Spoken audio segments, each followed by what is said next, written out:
Alright folks, here we go again with another episode of Rome Total War Julii campaign. So, I just took Carthage, and now they're having a little bit of a dispute with, or I'm having a little bit of dispute with the civilians, so I'm trying to build stuff like sewers and game stuff so they can be happy and I don't have to worry about Carthage too much. And here we are up top fighting the Gauls still. Always fighting the Gauls. Until the moment they are dead. So I'm going to lay siege to this town. It's really not much to it. Yeah.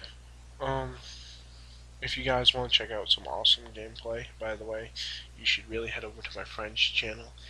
He is Gunny Plays, G-U-N-N-Y Plays. Definitely a good player. He doesn't play all the same games I do, and I'm actually going to auto-resolve this battle because it's against rebels, and there's really no point. But yeah, you should go check out him. He does not play strategy games like I do. He plays RPGs mainly. Right now he's doing a gameplay of Rage, and I believe he's starting Killzone 3, which is actually a shooter, not a RPG, but he mostly does do RPG games, or he mostly has RPG games. So yeah, you should definitely check out him, and if you like my campaign, go check out Cold Meat 247's Julii campaign, and his other campaigns like his Carthage campaign, his Barbarian Invasion Saxon campaign, which is currently in the process of making. So yeah, this is Rome Total War for those of you who don't know about it. It's mostly about how you about how you do your economy, and really but battles are extremely important. And learning to win with only a few units when outnumbered by many is also extremely important. So I'm moving him there so I can put him on the boat and move him out to Carthage, but overall, so maybe the citizens won't try and revolt. But overall, I'm focused on the Gauls. I will take some troops out of Narva Martius and move those straight to Rome because they need to be healed. I don't know if I'd do that now, but I might do it later on. Yeah, so this is actually an after recording because the recording on my video got super messed up and came out as a high beeping noise the whole time. So it was just non-stop beeping. So here's what I'm putting over it. Alright. So there's really nothing to do over here with the barbarians, so I skipped the turn. But so if I ever do pause and surround things with my mouse and this and that is most likely because oh, sorry. It's most likely because I was saying something in the video. Right here I was deciding whether I should retreat or should I stand and fight, because when it comes to actual players, not rebels, I usually don't auto-resolve. So I did retreat. I don't remember why. I was talking about it in my video, but I really don't remember why. So here we go. And I'm repairing some of the things that make my people happy, which is good to do. And there we go. Oh, actually, I think I put that up. But yeah, so definitely a good game. And I'm just looking at my settlement details, which tells you why your public order is whichever way it is. It tells you why. It tells you what you kind of just shows you what you can do to stop that. Like there's a lot of squalor in the city, so the sewers can stop that well. And yeah. So for any of you watching this that also like turn-based strategy games as well as RTS, because this is kind of both if you really think about it. It's turn-based and then it goes down into an RTS when you are ready to battle. I am soon to be putting up a Civilization 4 playthrough as the who am I? I don't. I'm the Japanese. I am the Japanese, and you get to see Carthage in this game as well as that game fall extremely quick compared to all the other civilizations. They're actually the first civilization in that game that I've taken out. I do all my recordings, or not all my recordings. I do a lot of recordings kind of at once, bunch them together, or I do a few at once, and then after that I usually put them up like episode by episode, not all at once. So I do record ahead of time. I don't just on the spur of the moment, oh, I'm gonna record. Sometimes I have to be like, oh, I need audio, so I have to put that in. But I never have to go, oh, I'm gonna record today. No, I always record ahead of time. Then I always put up whenever I can.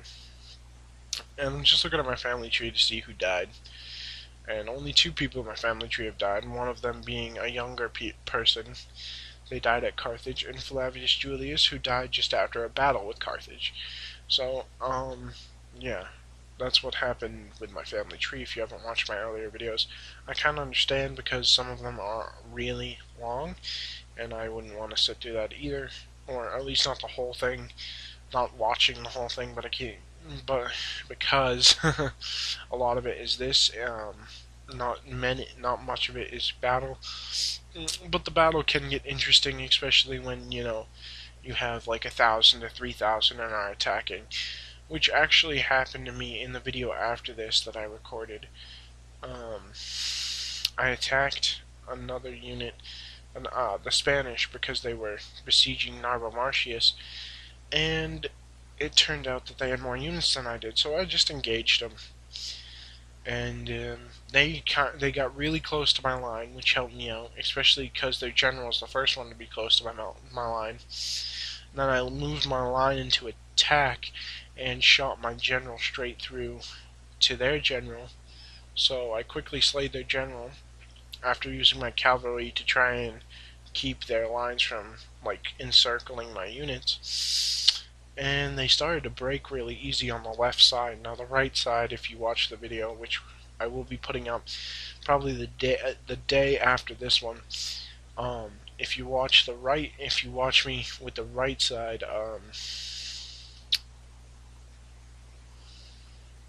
yeah, sorry.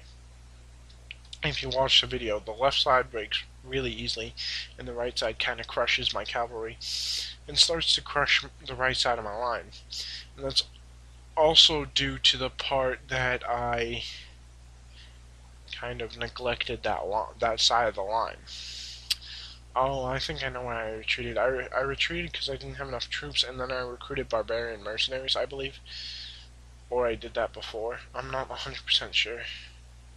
I probably did it before, and I'm now just realizing this, I guess. But yeah, so that was an interesting battle I had there. This is gonna be interesting. What did I do? Oh, okay, I understand. So basically, I set my Hastati for auto fire and defend, and as well as my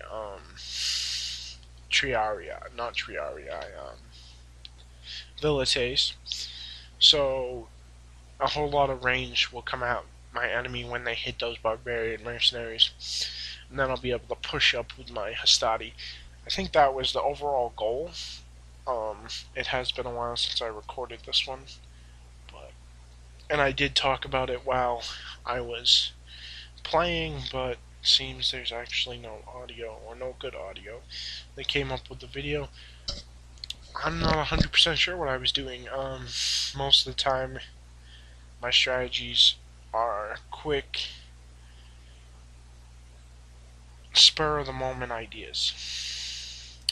And sometimes it's better that way, because if you're playing against someone who thinks they know you well, or they do know you well, especially your strategies well, if your strategies are spur of the moment, it's a lot better, because they won't know what you're doing until it's either already too late, or they have just enough time to react. But if they're not fast enough, it won't matter.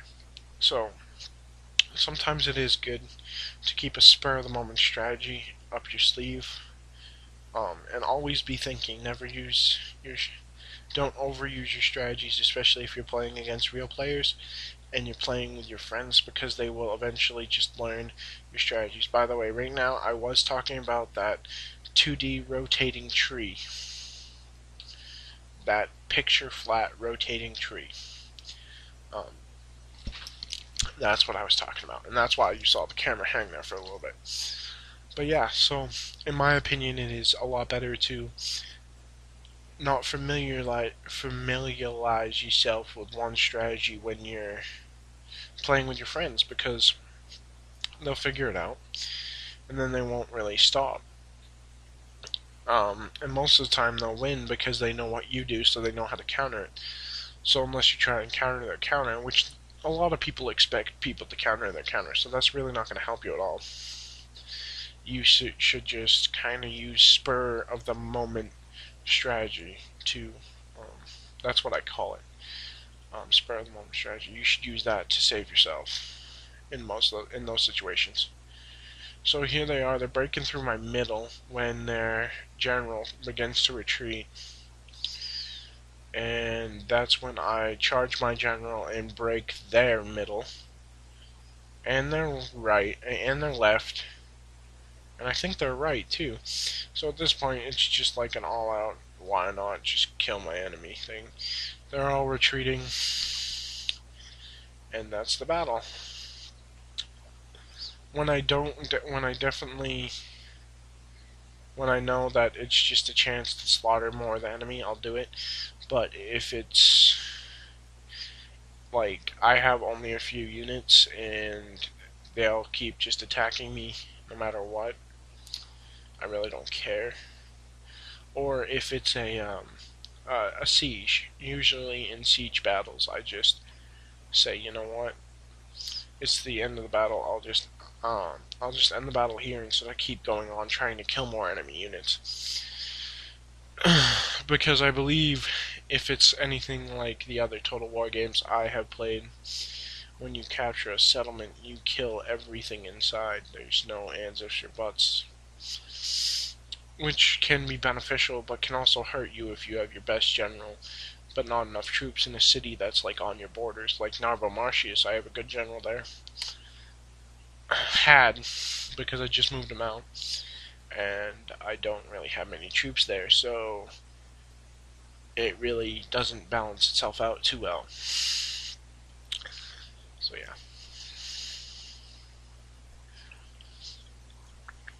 So basically I'm just hunting them down. There's really not much to it.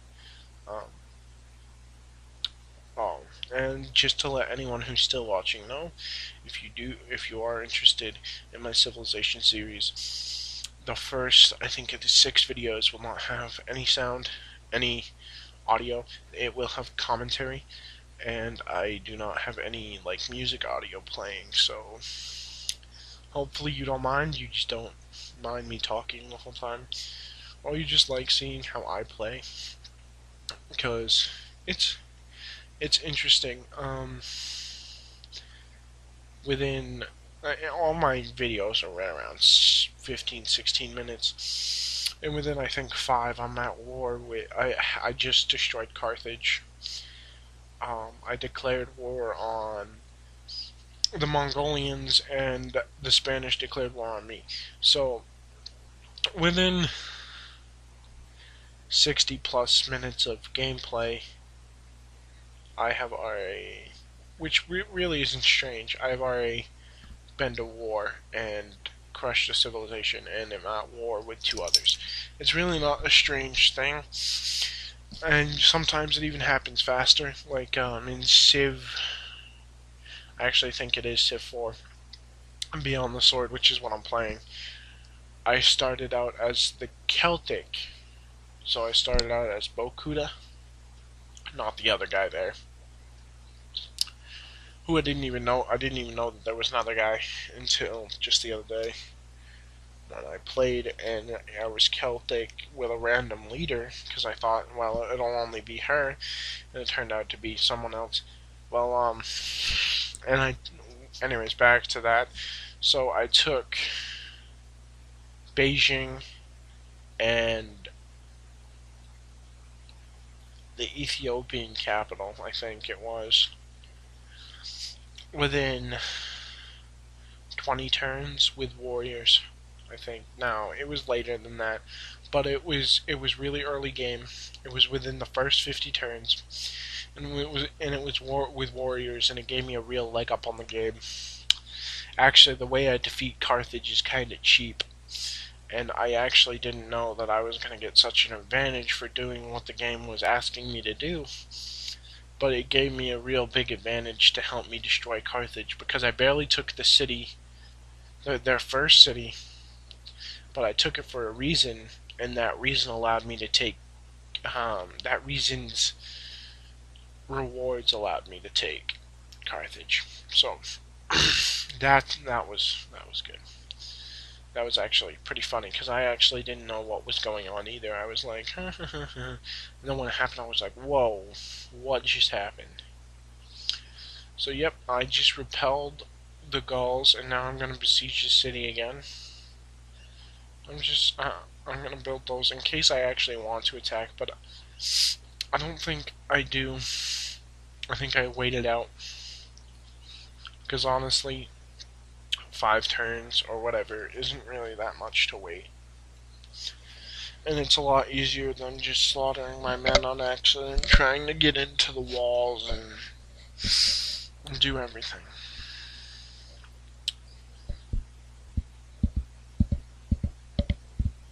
Oh, gosh. So yeah, this is basically the end of my video. There's not really much to it.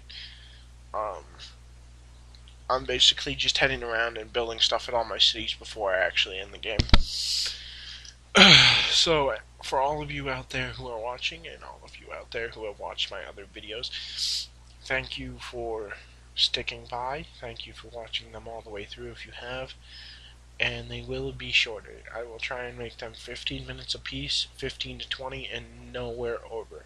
Because I understand it's a lot of people don't want to sit through 40-minute videos of mostly the big map and like 3 or 4 battles. Like, I only did 1 actual on the map battle this video, so it's really not that fun. It really doesn't inspire people, it doesn't keep people going, it doesn't keep people watching. So I'm sorry about that.